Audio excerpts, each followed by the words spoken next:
Poland closes its borders for vehicles registered in Russia and Belarus. Poland will close its eastern border to freight vehicles registered in Russia and Belarus, according to an order issued by the government. From midnight on June the 1st, the movement of goods across the border with the Republic of Belarus for trucks, tractors, trailers, including semi-trailers and road trains registered in the territory of the Republic of Belarus or the Russian Federation, will be suspended until further notice.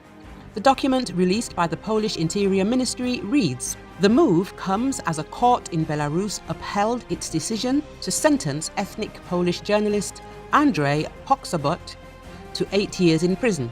Polish Interior Minister Mariusz Kamiński wrote in Twitter that he would add several hundred Belarusian officials to sanctions lists as a result of the verdict. Poland had previously closed its border with Belarus following Poksobot's imprisonment and the expulsion of Polish diplomats by Minsk. Tension between Belarus and Poland have been tense since Russia's invasion of Ukraine last year.